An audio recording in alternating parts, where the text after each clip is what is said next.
यहाँ पर मंच को सुशोभित करते हुए वन विभाग के वरिष्ठ अधिकारियों को। आज का विषय है वन्य प्राणी संरक्षण दिवस।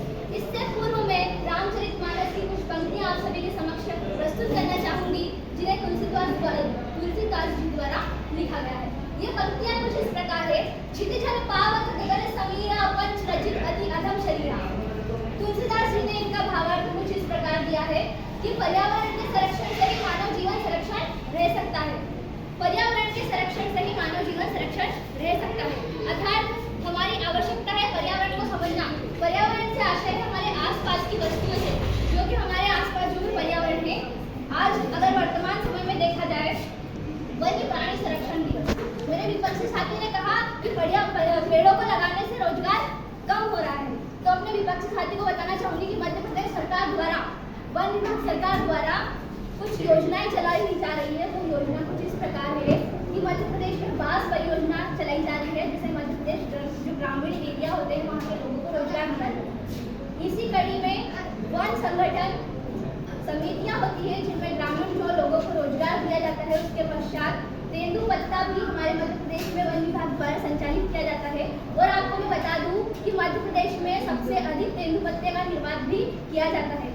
वहीं अगर वन संरक्षण की बात की जाए, वन्य प्राणी संरक्षण की बात की जाए, तो सर्वप्रथम इसे लोकसभा में 21 अगस्त 1972 को पारित किया गया था। वहीं भारत में 9 सितंबर 1972 को पारित किया गया था।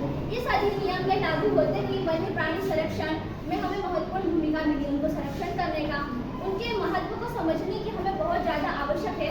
महोदय, मेरे विपक्षी साथी ने कहा कि हम शहर कहाँ बनाएंगे।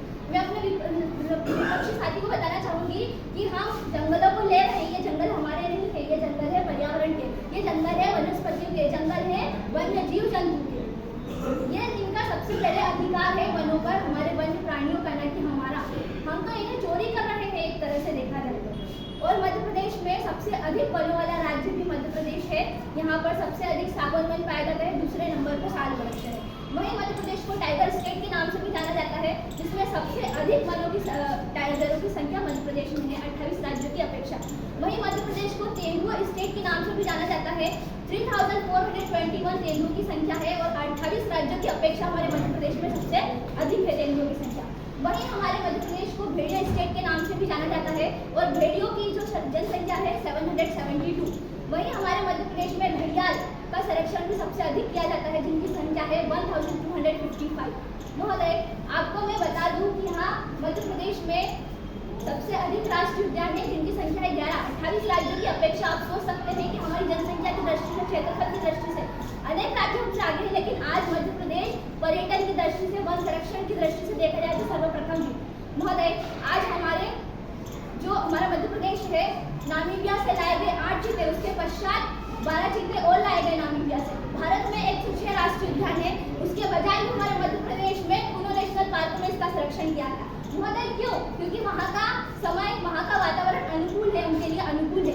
आपको मैं बता दूं कि 70 वर्ष पूर्व हमारे यहाँ 1952 में बाघ को, जो चीता है, उनको विलुप्त किया गया था, विलुप्त घोषित कर दिया गया था। यानी कि रेड डाटा बुक, जिसे हम हिंदी में बोलते हैं लाल आंकड़े की किताब, इसमें घोषित, इस बुक का तात्पर्य है कि जो विलुप्त प्राणी है उनको इस श्रेणी में रखा जाता है। महोदय, कुछ समय पूर्व ही अखबार में न्यूज में आई है कि हमारे यहाँ एक सींग वाले गैंडे का संरक्षण भी किया जाएगा, जो कि हमारे 28 राज्य जो है वहाँ पर काजीरंगा नेशनल पार्क में 70% अधिक वहाँ पर एक सींग वाला गैंडा का संरक्षण किया जाता है, जो कि हमारे वर्तमान समय के मुख्यमंत्री आदरणीय डॉक्टर मोहन यादव जी द्वारा इसका पहल की जा रही है। और कुछ ही समय पश्चात ही हमारे यहाँ मध्य प्रदेश में गैंडों का संरक्षण किया जाएगा।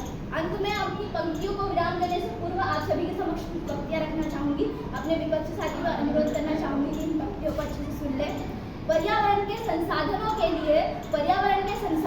लिए, जंगल को बचाने के लिए, नदियों को जीवित रखने के लिए, जीव जंतु को बचाने के लिए, अपने पूर्वजों की भूमि को बचाने के लिए, आने वाली पीढ़ियों के अस्तित्व के लिए, स्वयं के अस्तित्व के लिए वन्य और वन्य प्राणियों की संरक्षण बहुत आवश्यक है। धन्यवाद।